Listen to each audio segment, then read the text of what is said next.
بسم الله الرحمن الرحيم. الرحمن علم القرآن، خلق الإنسان، علمه البيان. الشمس والقمر بحسبان، والنجم والشجر يسجدان. والسماء رفعها ووضع الميزان، ألا تطغوا في الميزان. وأقيموا الوزن بالقسط ولا تخسروا الميزان. والأرض وضعها للأنام، فيها فاكهة والنخل ذات الأكمام، والحب ذو العصف والريحان. فبأي آلاء ربكما تكذبان؟ خلق الإنسان من صلصال كالفخار، وخلق الجان من مارج من نار. فبأي آلاء ربكما تكذبان؟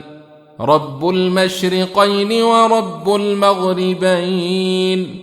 فبأي آلاء ربكما تكذبان؟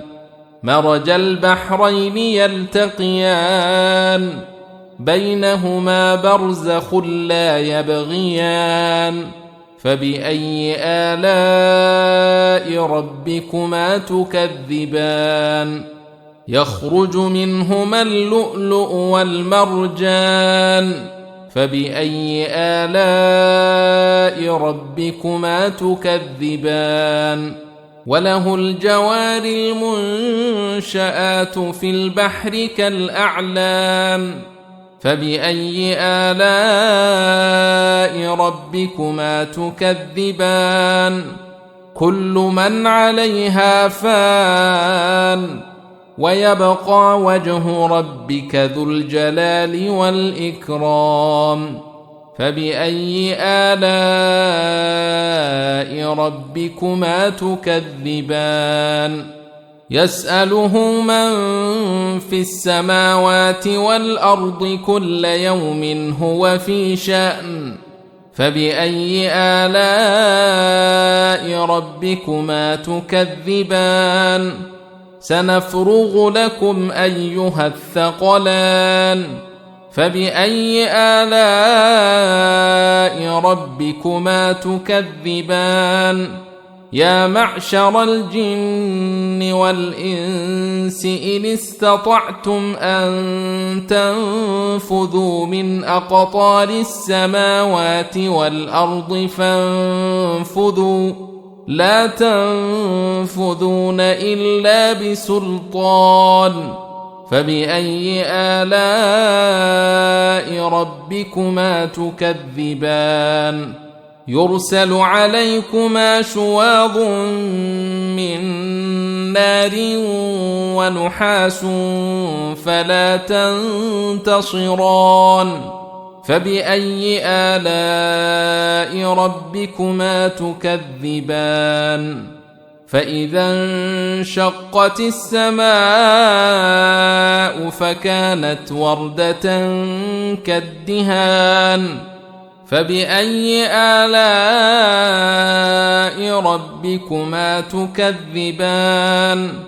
فيومئذ لا يسأل عن ذنبه إنس ولا جان. فبأي آلاء ربكما تكذبان؟ يعرف المجرمون بسيماهم فيؤخذ بالنواصي والأقدام. فبأي آلاء ربكما تكذبان؟ هذه جهنم التي يكذب بها المجرمون، يطوفون بينها وبين حميم آن. فبأي آلاء ربكما تكذبان ولمن خاف مقام ربه جنتان فبأي آلاء ربكما تكذبان ذواتا أفنان فبأي آلاء ربكما تكذبان فيهما عينان تجريان فبأي آلاء ربكما تكذبان فيهما من كل فاكهة زوجان فبأي آلاء ربكما تكذبان متكئين على فرش بطائنها من استبرق وجنى الجنتين دان فبأي آلاء ربكما تكذبان فيهن قاصرات الطرف لم يطمثهن إنس قبلهم ولا جان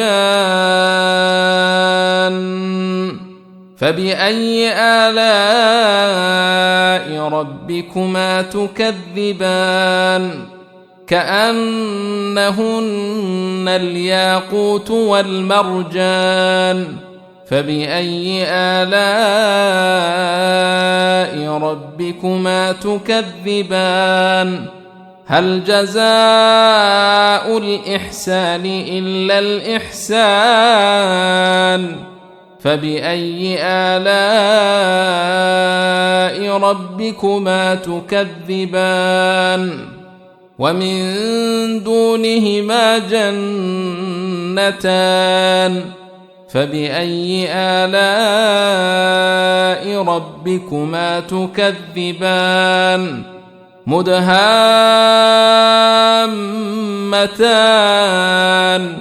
فبأي آلاء ربكما تكذبان فيهما عينان نضاختان فبأي آلاء ربكما تكذبان فيهما فاكهة ونخل ورمان فبأي آلاء ربكما تكذبان فيهن خيرات حسان فبأي آلاء ربكما تكذبان حور مقصورات في الخيام فبأي آلاء ربكما تكذبان لم يطمثهن إنس قبلهم ولا جان فبأي آلاء ربكما تكذبان متكئين على رفرف خضر وعبقري حسان فبأي آلاء ربكما تكذبان تبارك اسم ربك ذي الجلال والإكرام